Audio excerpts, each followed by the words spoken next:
How's it? Welcome back. So I had a comment come in on one of my videos where this person was mentioning that they're able to get lucid in their dreams, but every time they do, they're not able to control their body or their movements, and they're only able to control their voice and what it is that they say. And they wanted to know if I had any tips on things that could help them out with that. And so I got a couple things here that you can try, but I also wanted to mention that I think that's the first time I've ever heard of that actually happening to someone where sure, things like that can happen occasionally within your lucid dreams, but for the most part, having some volition and being able to control your body movements is one of the standard things that tend to become available to you once you get lucid. But anyway, my knee-jerk reaction to this comment was to be, just do some dream stabilization technique, because as well as, stabilizing the dream, typically making it more, vibrant and, full and all that, that also tends to increase your lucidity and your control within the dream as well. But the thing is, the majority of those techniques involve movement, to some degree, say like rubbing your hands together or finding something within your environment and running your hands across it. But here are two that don't really require that. One is what I call my active staring technique, and then the other one is just using your voice to shout out commands. So first of all, the active staring one, again, assuming you have some control over, what it is that you're looking at.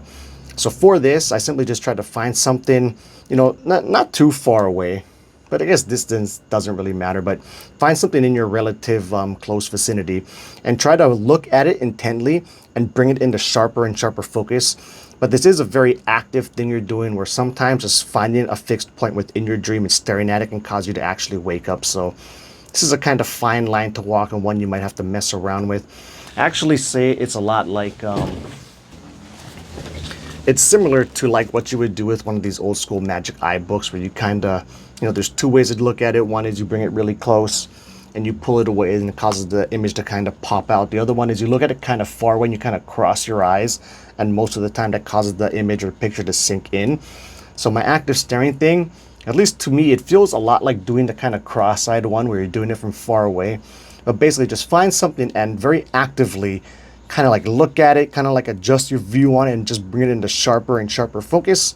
And that for me is a really great way at stabilizing the dream. That's also like one of my main go-tos when I feel the dream breaking down, but I want to keep the, keep REM state going and keep the lucid dream going, is I'll just do this active staring thing and then, make everything re-solidify and carry on longer. The other one would be, oh yeah, using your voice. So simply just call out commands like, increase lucidity, or, now I have full control over my body, and shouting out commands like that can tend to work pretty good. And just generally speaking, shouting out commands within the dream whenever it is you're trying to do anything, that's just a kind of good habit or like a nice routine to kind of get into. It tends just to kind of help out with everything and make everything work a little bit easier. But anyway, that's it. Hope that helps. Thanks for the comment, and until the next video, keep your lucid dreaming practice legit.